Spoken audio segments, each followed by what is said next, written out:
Hello everybody, welcome to today's Pew Forum Lunch and Talk. The topic for today is the rising tide of religious restrictions around the world. We have as our guest Dr. Brian Grimm, Pew Research Center's Forum on Religion and Public Life. Brian Grimm is a Director of Cross-National Data and Senior Researcher in Religion and World Affairs at the Pew Research Center's Forum on Religion and Public Life in Washington, D.C. Dr. Grimm is co-investigator for the International Religious Demography Project at Boston University's Institute on Culture, Religion and World Affairs, where he co-edits the World Religion Database. I welcome Dr. Grimm on behalf of the Pew Forum. We look forward to your initial comments, then some conversation and question and answers from our audience. Good. Welcome, thank you. Yeah, thank you. I'm very glad to be with you and have this opportunity to share about our new report that was just released a few weeks ago, which you have in your hands. The report is called A Rising Tide of Restrictions on Religion, and it documents the number of countries in which restrictions on religion coming either from governments or from groups in society has changed over the 4-year period of the study. So I'll give you a few notes about the study and then go over some of the main findings and then look forward to the discussion we'll have. The study itself covers the period between mid-2006 and mid-2010 and looks at 197 countries and territories around the world. The main finding is that religious restrictions coming either from governments or from groups in society is high or very high in about 37% of countries of the world. But because these countries that have high restrictions are very populous, about 75% of the world's population lives in a country where there are high or very high restrictions on religion. That doesn't mean that all 75% of the world's population feels those restrictions, because mostly restrictions on religion are felt by religious minorities within a country. And I'll talk more about that in a moment. Looking at another angle of the results, we've also found that 5 religious groups out of 7 major religious families that we monitored in the study experienced a 4-year high in the number of countries in which they face some harassment, either harassment from governments or from people in society. We found that Christians, Jews, Buddhists, members of folk religions, and also sort of a catch-all category of other world religions such as Sikhs, Zoroastrians, Baha'is. All of these groups experienced a 4-year high in the number of countries where they faced harassment. This was a period ending in mid-2010. 2 other groups we monitored were Muslims and Hindus, and both of them experienced an increase in the number of countries in which they were harassed in the last year of the study, but it wasn't a 4-year high.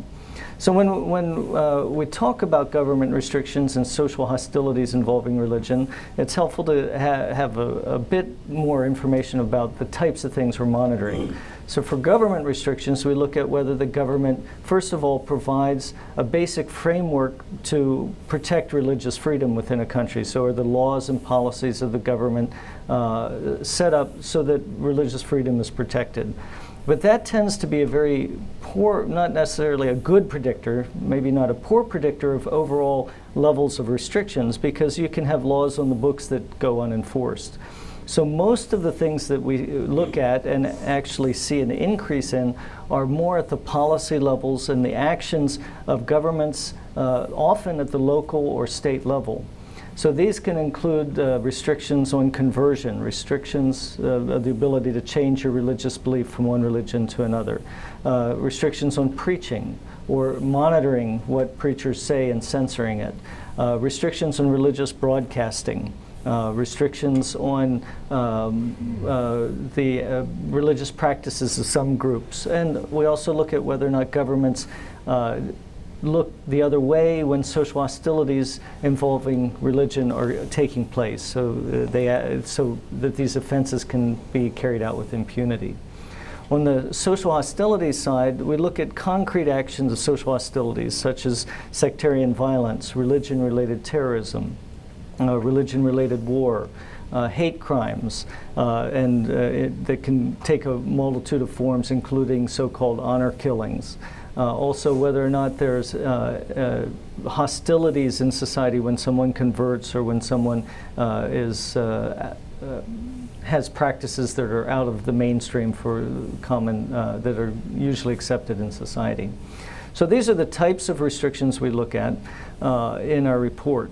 And you can find that online at pewforum.org and look at the types of questions.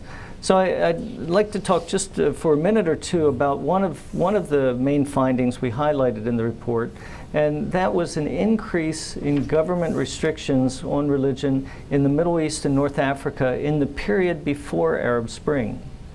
So one of the findings is that government restrictions were increasing in the Middle East and North Africa, particularly in many of the countries that experienced the so-called Arab Spring uprisings, and in the period before Arab Spring happened. But social hostilities involving religion were not increasing at the same rate as government restrictions. So we're not saying in our report that the increasing restrictions on religion by governments in the Middle East and North Africa was the cause of Arab Spring, but it's certainly part of the context in which it happened. And the popular uprisings were rebelling against governments that were imposing large restrictions. So at least in the religion area, we've seen some parallel. There's been some interest among scholars and policymakers to look now at whether or not monitoring human rights, such as the freedom to practice religion and the restrictions on human rights, such as that, might give some sort of early warning indicator of social upheaval and mass violence. So that's one finding, and then the last finding I'll share, and then we can we'll dialogue a bit, is about the United States. For the first time in our study, 4 years of the study, we found that there was an increase in government restrictions in the United States, as well as social hostilities involving religion during this time period, especially in the last year of the study, from mid-2009 to mid-2010. From the social hostility side, we had several incidents of religion-related terrorism during that time period. That was the time of the Fort Hood shooting, the so-called underwear bomber in Detroit, and also the Times Square bomber. It's also a time of backlash against Muslim communities and the growth growth of physical manifestations of Muslim communities in terms of mosques. So at that time, the Murfreesboro protest against a mosque that was being built were occurring at that time, and a lot of pushback against the growth, I guess, of Muslim communities. At the same time, on the government restriction side, we saw an increase in zoning restrictions affecting many different religious groups. Christian groups faced the larger share of zoning problems, such as trying to expand your building or build a church or some place of worship in a town, and the town resisting that. We also saw an increase in sort of limitations on religious dress within certain institutional or government settings. Several judges refusing to allow people to have a certain type of grooming or headscarves or veils during court proceedings. So with that, I'll make one caveat on our study that's very important, is that as we look at restrictions, we don't add a value judgment on the restrictions. We try to just document whether or not restrictions are rising or falling, because there are many restrictions that there's popular support for. For instance, in the United States, if you receive federal money to carry out a social program, you're prevented from proselytizing as you carry out that social program. So many people would consider that a reasonable restriction on religion. So likewise, on the different types of restrictions we monitor, we don't say that they're necessarily, we don't add a value judgment to them. But in the report, we do see the correlation between the stacking on or the piling up of many different kinds of restrictions on religion and an increase or a higher levels of social hostilities. So those two seem to go hand in hand, but again, we're not looking at any one type of restriction and adding any value judgment to them on that. Thank you, Brian. Just in regards to government restrictions, are we able to differentiate between, for example, local government, state government, federal government restrictions, and Part B to those three?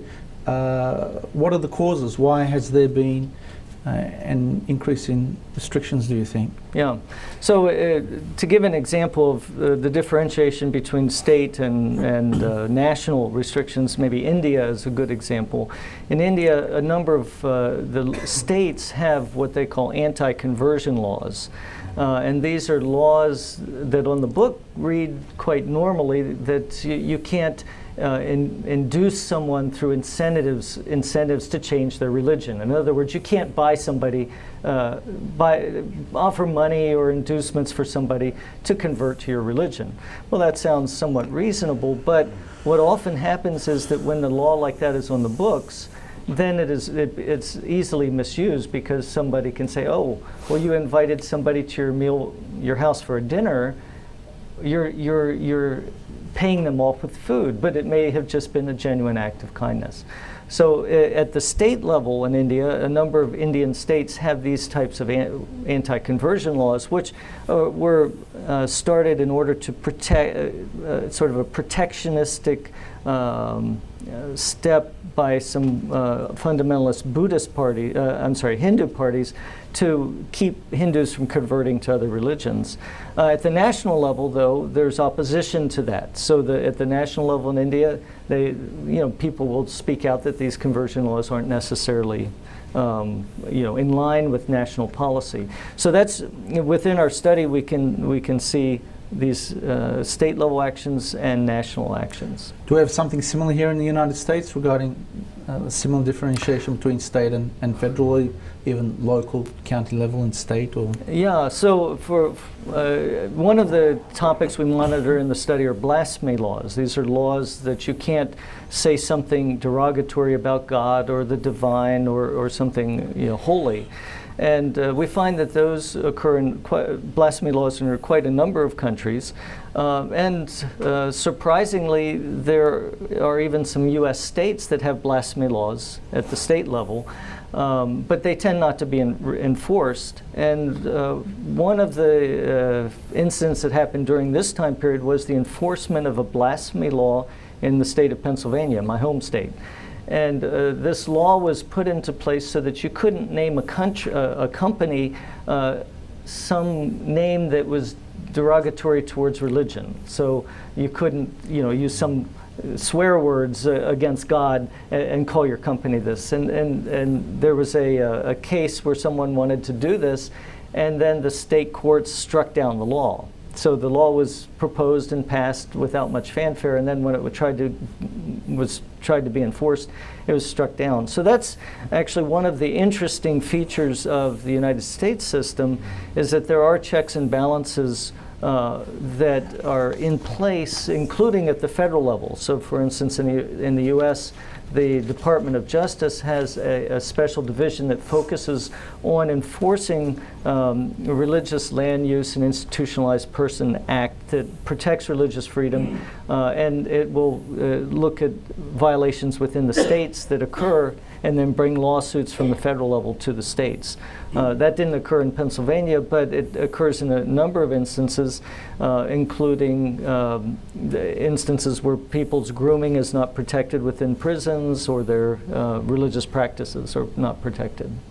And are there other examples from the first world, because we can understand, of course, third world countries or developing countries increase in restrictions, but do we see anything particularly in Europe, for example, over the last 4 or 5 years in regards to restrictions? Yeah, so in Europe we saw a substantial increase in social hostilities involving religion during the time period of our study, which occurred right before the Breivik massacre in Norway. If you remember, a few years ago, an individual set off a bomb and then killed some youth at a camp protesting immigrants, mostly Muslims, but most of his victims were Norwegians and not immigrants. So we saw in Europe this increase in social hostilities towards minority faiths in a number of countries. At the same time, we also saw a number of governments taking steps to try to address this in various ways, some of them in one direction and some in the other. For instance, some countries tried to put anti-immigration laws into place and limit the ability of immigrants to come in to the countries. On the other hand, they also passed some laws that penalize religious hate speech and any criticism of people of faith. Which are two approaches. So that would raise up increased restrictions. One that was very famous in the news, very widely covered by the news, was the ban on the full burqa in France. So it's illegal in France for a Muslim woman or anyone to wear a full body covering where your face is covered. So a number of other countries are considering such bans, and that's another trend that we see, that once one type of restriction becomes accepted in a region or an area, that other countries may follow that. Another example from France is that they have a ministry that advises the country on which religious groups are dangerous and which ones aren't, or dangerous sects and not. So this is a government agency. And so they come up with an annual list of religious groups they think are dangerous, and the small country of Monaco follows that same list that France puts out. So then you can see, in some ways, these restrictions established in one country don't just affect that one particular place, but it can have a broader effect. And you have a similar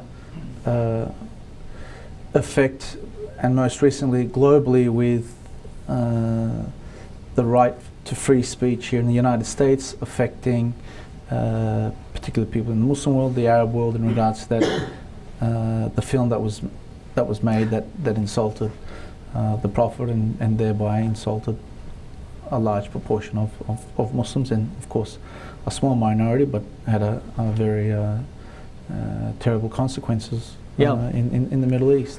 So the film you're referring to is called The Innocence of Muslims. I'm not sure what that title means, but yes, it was quite a distasteful film, could be considered blasphemous film. But the reactions are quite interesting to pick apart a bit. And some of the reactions were, we saw on our TV screens violence erupting in numerous Muslim-majority countries in the Middle East and beyond. A few weeks later, I was in Morocco for a conference that actually studied this topic, and one of the observations was that in Cairo there were thousands of people who demonstrated. In Tunisia, there were hundreds of people who demonstrated. In Morocco, there were dozens of people who demonstrated, and on our TV screens, it just looked like there were millions of people demonstrating. So that's one part of the context on this, how the flow of information and the perceptions that we get. So maybe not to say that many people weren't offended, but very few people actually saw the film, and so some of these protests are stimulated perhaps because of other grievances, and this becomes a cause. But we do have a study that's coming out after this one, so a study that will come out in the coming weeks that looks at this very question of how religious hostilities or restrictions cross borders. So we'll have some more information on that in the coming weeks. And before I put it to the audience, I guess what are the main causes we see in certain states in the United States, these restrictions, certain Western European countries with these restrictions, in certain Arab or Middle East countries, whereas to my mind I don't remember hearing any protests from Turkey, for example, regarding the same film, but people with similar, same culture, same faith background, etc. So what are the causes that certain countries follow, or there's an increase in these restrictions? Are there fundamental points that have come out in the report? So in the report itself, we don't we don't look into the many different causes that are possible. They can be historical, cultural, religious, economic. There's many things that can give rise to restrictions or hostilities. But the one part that we do that I alluded to, we look at whether or not higher levels of restrictions are associated with higher levels of social hostilities. And we don't look at the causal mechanisms, but there are some sort of revealing associations there. One is that the type of government restriction that's most closely associated with high social hostilities on religion is government favoritism of one religion above others, which doesn't sound like a restriction, but if you think about it in terms of government favoring one religion, and that means the others are not favored, that therefore they're facing restrictions. So in a country where you have high levels of favoritism of one religion, you tend to have higher levels of social hostilities. So that's the only type of analysis that we got into that speaks to your question, but it's not directly answering your question. Thank you. We'll take questions from the audience, so please, if you could raise your hands. Actually, the microphone is working. And the microphone, as a bonus, is back on track. If you can also just provide a name and possible affiliation for the benefit of the audience. I am Greg Fay from the Uyghur Human Rights Project. The Uyghur people are a Turkic people in Western China. They are Muslim. And in the period you covered, there was a lot of hostility that resulted from a number of non-religiously motivated incidents. I was just looking at the correlation between social hostility and government repression in the period you covered for China, and wondering how these sort of non-religiously motivated actions might play out when the Uyghurs' religious identity is such an important part of their cultural identity and affects, to a large extent, their interaction with other groups in China. Mm-hmm. Good, thank you. And Yakshimasus. So yeah, the study looks at the relationship between religious hostilities and religion in somewhat of a broad way. So rather than trying to pinpoint and say that the problems or the violence that occurred in Xinjiang a few years ago was religious or non-religious, our report would come out and say that it was religion-related, in that the Uyghurs were predominantly identified as Muslims, and therefore, their religion was part of what was identified as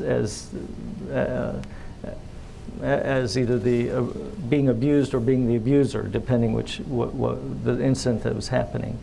So to that extent, we look at religion-related issues. So for instance, in Nigeria, there's been back and forth battles for many years between Muslim and Christian groups, especially in the Plateau Central State. And most of the causes of that, from observers, find that it's economic causes, struggles over being able to own land and carry out their economics. But because the communities often are identified as either Muslim or Christian, then it tends to take on a religious tone as well. So in some cases where a government will is in a country where these problems are coming up, the government then will sometimes target certain religious institutions in addition to the people themselves. So then it takes on an additional religious nature. Hi, I'm Rabbi Ken Cohen of the Vine and Fig Project. I'm wondering about laws that may be on the books that are not necessarily enforced. And I'm thinking about, for instance, Great Britain, where there are laws of malicious libel which would restrict, for instance, lèse-majesté. You can say certain things theoretically about the Queen, but people do. And the laws of malicious libel include something against blasphemy. So about 35 years ago, there was an attempted prosecution of someone who wrote a poem about a centurion taking down the crucified body of Jesus and trying to have sexual relations. This was a violation of the law, and there was an attempted prosecution of this. I don't think it was successful, but I believe the laws are still on the books. Now, the other side of the same question, too, in Great Britain, for instance, there is an established church, although the majority of Britons are probably pretty secular, certainly less religious than Americans. On the other hand, in the United States, there isn't, but there have been court cases about, say, for instance, putting up creches on courthouse property, or the Ten Commandments at a court. So disestablishment of a church, as well as establishment of a church, either is going to impact on religion, and either could be understood as restriction on religion. In other words, you can't win on that issue. Yeah. Okay, thank you. Yeah, so on the way that we look at the favoritism side, so having a state church, is by looking at it not in a black or white category, but in terms of the number of benefits that status gives a religious group. So when we look at government favoritism, it's not whether or not there's just an established religion, but whether or not that religious group has government access that's not available to other groups, whether or not the government funds clergy, also funds religious practice, funds religious education, whether or not the government in some way defers to a religious group on legal matters. So when those are the types of favoritism that occur, for instance, in Egypt, but it's much less favoritism in the United Kingdom on those same measures. But still, they would rate on our scale. So we try to distinguish between levels of favoritism and not just merely minor favoritism. Any questions? Yes, sir. I know something. We'll just pass you the microphone. Hi, I'm Andrew Harrod. I'm just an independent researcher and writer. I noticed in your report that you list Indonesia as a country having very high religious restrictions by the government, and yet that's often touted in discussions about Islam in general in the world as being a model of a modern Islam, along with, say, Malaysia. Do you have any personal experience in the data collection with Indonesia? Could you comment more on that country? Yeah. So both driven by one province, Aceh province. So in that province, they've instituted Sharia law, and so they're favoring one law above the others. And then it also takes on a national dynamic, because the national government has also set up a board, a religious board of muftis to look at religious issues in the country. So they've issued fatwas, for instance, that have declared that Ahmadiyas, who consider themselves Muslims, the board has said that they're not Muslims and they may not proselytize, and that set off a wave of violence against the Ahmadiyya. So at the national level, there were some decisions like that made. Then at certain local levels, there's been more restrictions placed on religion. So when you add those all up, then we have a more restrictive situation in Indonesia. Indonesia also sees somewhat regularly attacks against houses of worship. Many Christian churches have been attacked and burned and forced out of areas. During our time period, it was occurring maybe once every week or every several weeks. So these are the types of things we pick up in Indonesia. In Malaysia, there's religious freedom if you don't want to leave Islam. So for Muslims, you're free to practice your faith, and then other religious groups are free to practice theirs. But there's a strong border set up by these these policies against conversion and marrying outside the faith. So in a sense, in Malaysia, you have a segmented community where there's a wall of build around one religious community that protects any ability for them to change their religion, and those on the outside, of course, can change within their religion, but they can't invite those to come out of one religion, but they're welcomed into that religion. So those are, and then on the Malaysian side, there's also a strong effort to keep Islam pure, to keep it free from error. So groups that would arise that would have a different interpretation of Islam than is agreed upon by the national bodies, then would you could be sent to a re-education camp in order to see the light, so to speak. So these are some of the restrictions that put Indonesia and Malaysia in the higher category. Yes, sir.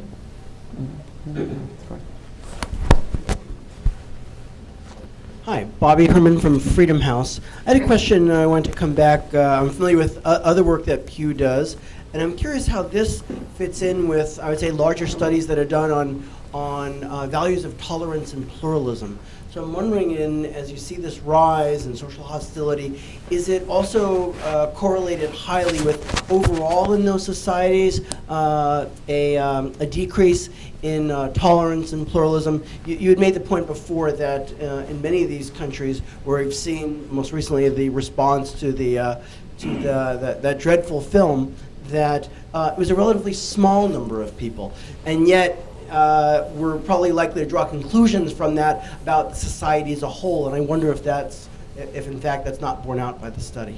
Right. We have, in addition to this study, we do studies on public opinion. We also do studies on religious demography. It's part of a larger project called the Pew-Templeton Religious Futures project that's funded by the Pew Charitable Trust and the John Templeton Foundation. So one of a study that we did was looking at Christianity and Islam in sub-Saharan Africa. And what we found was that attitudes towards religious others or the other group, where attitudes were negative, that tended to correlate with the social hostilities levels that I mentioned in this study. Where there was greater acceptance and less animosity to the other religious group outside of your own, we found that also to be correlated with lower hostilities as measured by this studies. So the two studies aren't measuring the same thing, but as you pointed out, these two are highly correlated. So people, if they're expressing that religion's a source of potential violence, we tend to be finding violence happening in the country related to religion. Can I ask you a quick follow-up? Sure. In those countries where you've seen either, I want to say the opposite of restrictions, but steps taken by the government to perhaps increase tolerance of others, is that also correlated with a decline in social hostility? This study didn't look at that question, but in my before I started doing this research at Pew, at the Pew Research Center, I did it at Penn State University, and I looked at that question, and I came to no conclusion because it's very difficult to tease that apart. Because when you have reports of interfaith dialogue, efforts by governments to combat a situation, that tends to be correlated with lots of problems. So governments do those actions when there are problems, and then so what you find is in some countries where there's low social hostilities, no actions are happening, so then it's hard to pull that apart in the data. But it's a very important question, the effectiveness of programs, and I think that in itself would make a great study. We have a question here.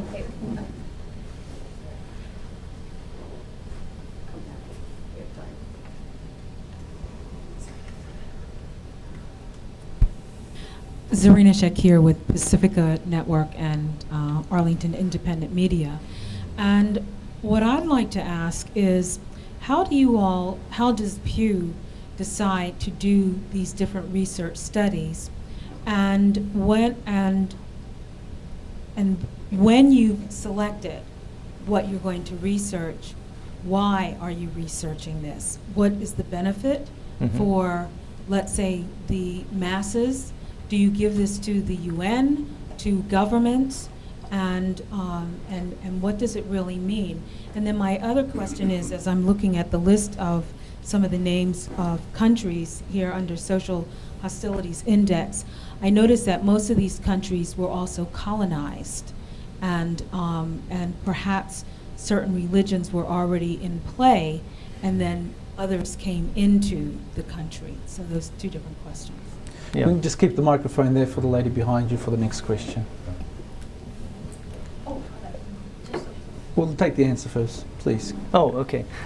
Yeah, for your first question, this particular study is part of a larger series of studies that looks at religious changes and how they impact the world today. So our goal is very simple, to look at the topic of religion and how it impacts public life. So our purpose is to give information that's useful to the public in general, to policymakers, as well as to academics. So we exercise a great deal of academic rigor behind our studies as well. For this report, for instance, I've been invited to present the findings at the United Nations, at the European Parliament, at congressional briefings, at the State Department. So we find that audiences that are engaged in topics related to this find this information useful. And I've provided briefings for Chinese government, Vietnamese government. And so it takes it out. One of the advantages of looking at it this way is that it takes it out of the realm of religious freedom, so to speak, and looking at concrete measures of restrictions on religion and what effect they may have. So there's been good discussion for them. And we make our decisions based on what we think are important issues of the day, and focus on them. So we can't do everything, but we try to focus on things we see as important. On the second question about colonization, right, there are so many different historical, political factors that affect the life of a country today. So the United States began as a colony even. And the United States has a long history of civil rights, and there's many things that go into making a country. And so this report really can't dig down so deep and try to say, well, what caused what, but at least take a snapshot of what's happening today. Ma'am? Thank you. My name is Chieko Self, and I'm a Doctor of Ministry student, and I really appreciate this forum presenting many information. And my question is two related question. We hear that the Islam is the fastest growing religion in the world, even if in America very small percentage. So some predict maybe in this century, sometime in this century, Muslim will succeed, become more than Christian population. And my question, one is, because some says that the growth of Muslim population is vastly due to the birth rate, and I would like to know if it is true or not. And related, another question is, which countries or which part of the world that Islam is growing the fastest? Yeah, thank you. That's another study that I've also done. So if you look on our website, you can see the future of the global Muslim population with population projections to 2030. So that's the furthest out we go. So we particularly looked at this question for Europe because there's been a number of wild projections that Europe would become majority Muslim in the next 20 or 30 years. And in our study, we find at least by 2030, Muslims still are around 10, at most would be around 10% of the European population. So some of these extreme projections tend to be exaggerated and not truly based on statistics.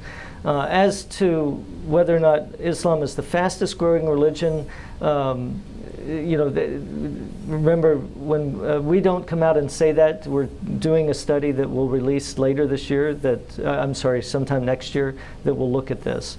But much of the growth of the Muslim population, like you mentioned, has been through higher fertility rates, so having more children born per woman. But that same pattern occurs in in countries that are less developed. So in sub-Saharan Africa, birth rates are very high, both for Christians and Muslims. So Muslims tend to live, the bulk of the Muslim population lives in countries that are still developing, and they tend to have higher birth rates. And what we're finding overall is that Muslim birth rates are falling. They're still higher than other religious groups, but they're falling, and perhaps falling faster than other religious groups, because many religious groups have already come down to close to 2 or 2 and 2.1 kids or so. So stay tuned for some more research on that, though. The back there. My name is Samar Chatterjee from Safe Foundation. Two-part question. One is, during your study, have you noticed any what used to be in this country kidnapping of people from certain religion that was considered undesirable and deprogramming them? Yeah. That kind of thing has happened during your period of study. And the second part, did you look into the video problem that you talked about, I think, on an earlier question that created so much protest? Was it only because of the video, or there were other grievances that brought a lot of groups together because of this continuing war that has created a tremendous amount of grievances in many of these countries, particularly the countries where there's been war? So was this video just a trigger, and rest of it, all the different groups? Because I know in India you can use the religion to bring a lot of different issues together for a big protest. Nobody denies. Yeah. You pick that, and then you get a big group together. Yeah. Yeah, for the first question, it's often called brainwashing, or there was a movement in the US and in Europe some decades ago trying to deprogram people that were involved in what were considered cults. Most of the social science research on that indicates that groups that were considered cults were actually just new religious movements that required higher commitment, and people would join them, and there wasn't actual brainwashing going on. I mean, perhaps that happened in some cases, but not in the majority of cases that made the news. But there has been there was an effort to pull people out of these groups from the social level in the U.S. some years ago. This is happening in Japan today with the Unification Church, and still there's some movement by families to try to kidnap people who've joined that church and bring them out of it. So this still goes on, but it's not a prevalent trend we see around the world. And regarding the causes of the violence that was associated with the film, it's very difficult to pinpoint the causes. We do know that I suppose we don't know the true cause of the attack on the U.S. consulate in Benghazi. There's a lot of discussion, even at the presidential debate level, as what actually went on there. So I'm not sure I could answer that. But that points to the fact that these situations are complex, and that any snap to judgment of saying, oh, that was the cause, and therefore the solution is this, is often premature. Do we have any other questions? Then I'll take advantage and ask, is there actually a decrease, or could it be as a result of new measuring methods and or analysis techniques? So how accurate are these so-called increases in restrictions? Yeah, so our study found that there was an overall increase, or at least there was an increase in more countries than there was a decrease. Mm-hmm. So one of the questions that we're always concerned about is whether or not we're measuring, we're picking up something that's better measurement. So the fact that the sources are getting better at documenting violence that happens, and therefore rather than an increase in violence, we just get better reports. So that's a problem. So we continually monitor our sources to see if they're remaining steady in the level of reporting. And one thing I would say is in these, one of our primary resources for coding this information are State Department International Religious Freedom reports. And they have actually become shorter as years have gone on, reporting less, especially on social hostilities. So at least from some of our sources, we're seeing a bit less reporting with the attempt of making them more streamlined and easier to read, which would suggest that we should see a downtick in social hostilities. But despite this trend to a bit more streamlined reporting, we've still seen an uptick. So I have some, I think we can have some degree of confidence that we're picking up true trends and not just measurement trends. And in regards to reversing these trends, is there a word of advice, or is that outside your scope or the scope of the report? Well, I think for sure the intent of the report are to monitor these trends and give information to people, perhaps many in this room, who want to engage on the topic. So we don't take any we don't offer any policy advice or any way to, say, reverse the tide of restrictions, but we try to provide the information as objectively as we can for consideration of others. Okay. Any other questions, final thoughts from the audience? If not, I'll just request that maybe you can give us a summary of current research before we end it for today in regards to what you're currently working on at Pew and possible other future talks we could have here based on current research or future research. Yeah, so this project monitoring restrictions on religion around the world is ongoing. So we'll have an annual report that comes out from this study. We'll have several side reports from this, one looking at blasphemy laws, another looking at how religious restrictions and hostilities cross from one country to another, and then looking at improvements in our next report and focusing on that a bit more where we've seen improvements. In addition, the Pew Research Center's looking at global religious affiliation. We'll have a report coming out in December on that, and we'll be having a brand new state-of-the-art website that allows you to explore all of these issues related to global religion in sort of one-stop shopping, where you can look at restrictions on religion, religious affiliation, attitudes, and public opinion. So that'll be coming out later this year. And the last report we'll have, I think, coming out this year from the religion side will be part 2 in a global survey of Muslims that we've done. The first one looked at beliefs and practices of Muslims around the world. This one will look more at political and social attitudes of Muslims. So the same survey, but with new information.